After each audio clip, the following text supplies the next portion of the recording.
Hey everybody, I'm Mike Baird, world-known recording and touring musician. And if you're into gear like I am, or even if you're not into gear, but you like a good story, well, you're in the right place. Welcome to Mike's Drum Cubby.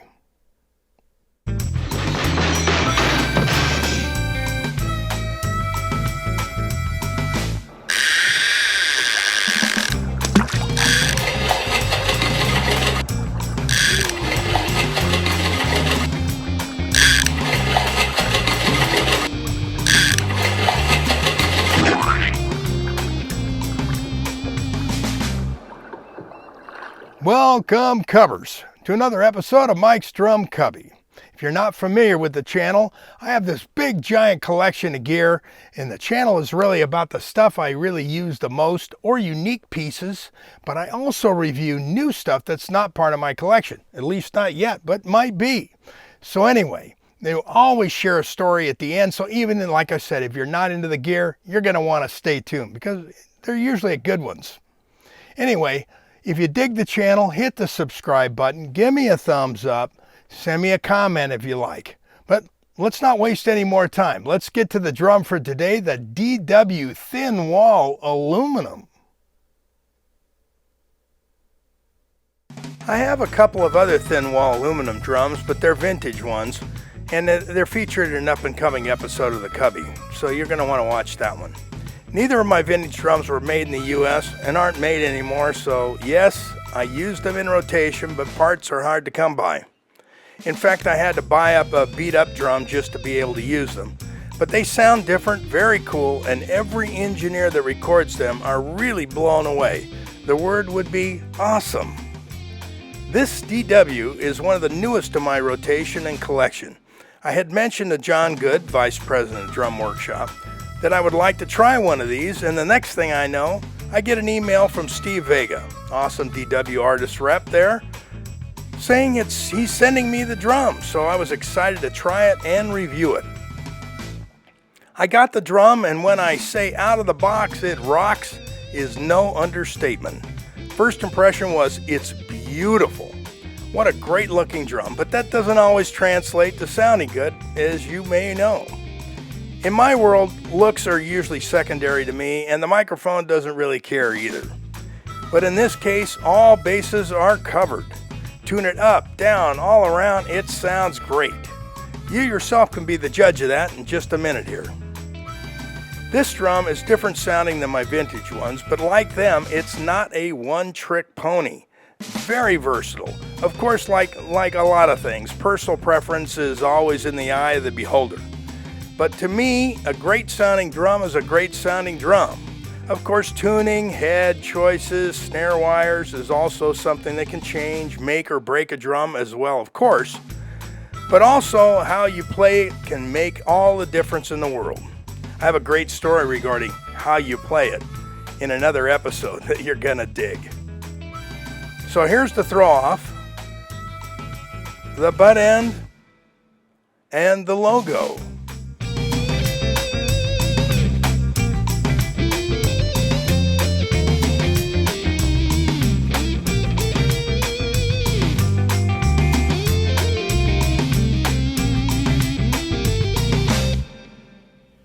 DW 6.5 by 14 aluminum. Low tuning, you could go lower, but this is where it seems to like to live. So it's not that low, but anyway, here you go.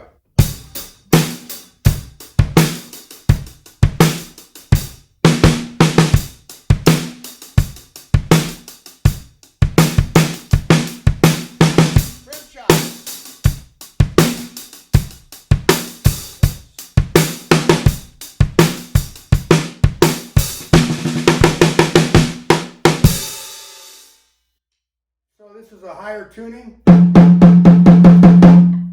and it sounds good, but I prefer it lower, but anyway, you tell me.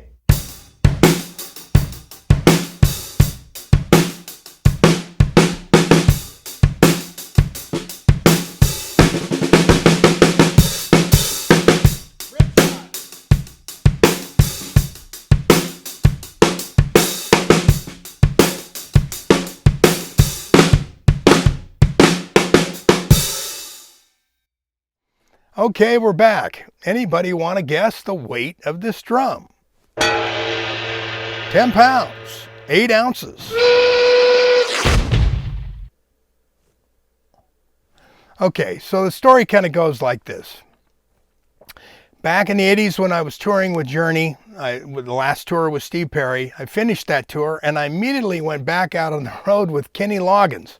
And that was a great tour, great band, great hang. It was really a lot of fun, really, really great fun. Well, anyway, the engineer who was the live mixer for Kenny was a guy named, I believe his name was Terry Nelson. Well, after we got done with that tour and some months went by and so forth and so on, I get a call from Terry and he says, hey, I've got an artist I'm producing and I'd like you to play on the album. I said, yeah, it'd be great, because Terry was a great engineer, a really good engineer. He says, we'll bring your stuff up here to Santa Barbara Sound, because he lived in Santa Barbara. Santa Barbara Sound, I always thought was the Beach Boys studio. But as it turns out, I guess Mike Love, from the Beach Boys, recorded there a lot, and for some reason they got that reputation, but that wasn't really the case. Anyway, great sounding studio, kind of a different kind of studio. So he says, hey, we'll bring you up here, come on up here, we'll put you up in a hotel, we'll do 5 days, we'll get the whole album done, it's going to be great. Fantastic. Get my stuff sent up there, it's all good. So I was married at the time, so we went up, me and the wife went up, and they put us up at the Miramar Hotel, which was built in like the 30s. And it's actually in Montecito, which is this side of Santa Barbara, just a few minutes outside of Santa Barbara. And it's a beach hotel, and they've got all these bungalows and all this cool stuff. And they have the indicative blue tile roof. Anyway, you'll see it if you're ever driving up the coast. You'll see it on the left-hand side. And I'm pretty sure they're still in business. They got bought out and they went out of business, went in business. So I'm not sure what it is now, but at the time, that's what the deal was. Well, it's a hot summer. It's really a hot summer. So we get there and I'm thinking, oh man, I'm looking forward to getting in the room, turning on the air. Everything's great. We get in the room and the room is like 35 degrees hotter than it is outside. So it's like 130 degrees. It's like really hot. Well, the guy brings our bags in, whatever, and I'm saying, where's the air conditioner? Oh, we don't have air conditioning. We never need air conditioning. And I'm looking at this guy like, you're kidding, right? It's 100 degrees outside. It's like 130, 140 in here. But anyway, so he goes, oh, listen, I'll open up the slider and it'll cool the room off and you'll be just great.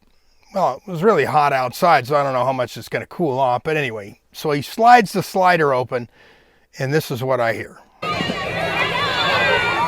it's like a municipal pool with like 100 kids in it screaming and yelling. I'm thinking like, great, this is going to be good, whatever. So I figure, okay, so the guy leaves, I tip the guy, whatever. So I go to jump on the bed, and I'm going to jump and I'm going to do a back flop on the bed. Well, I backflop into the bed and I go flying off the bed. This bed is like hitting a piece of concrete. Yep, it's like those fake beds you see at Bed Bath & Beyond or a department store where they put a thick piece of CDX, like the wood behind me, underneath the bedspread so it looks perfect, but it's not something you're going to lay on. Well, man, my back is now killing me from hitting this thing. It looks like hitting a slab of concrete. And I'm laying on the floor going, oh, man. Well, anyway, so we get our stuff all together, and I figured, well, okay, whatever. It'll cool off. It'll be great, whatever. We get to the studio. I set my stuff up. We get sounds. We're getting ready for tomorrow. All good. So we go get something to eat, and eventually come back to the hotel, or the hotel, and it's still 1,000 degrees. So even with the slider open, it didn't make any difference. It's still hot. So I'm sweating my rear off the whole night. Don't sleep. Get up in the morning, take a shower, go to the studio. We have a great day of tracking. Artist is fantastic. It's really fun. It's really good. Sounds are great, whatever. But I tell him, look, dude, I'm going to have to move. You got to move me. I can't stay there. I can't sleep. It's too hot. I got to have something with air conditioning. Okay, we'll work on it. So we spend that night, another night, don't really sleep, sweating in the bed, wake up, take a shower, go to the deal. We cut another great tracks. Another great day in the studio. So afterwards, wife and I are going to go have some dinner, and then we're going to go to a movie.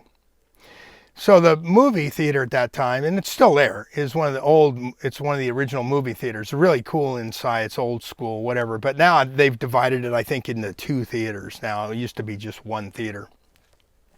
Anyway, so we walk in there. There's a bunch of homeless people. And they're like, and they're spitting on the floor, and they're eating their food, and there's clothes, and it smells, and it's like, really? I mean, this is Santa Barbara. This is where you want to live, is Santa Barbara.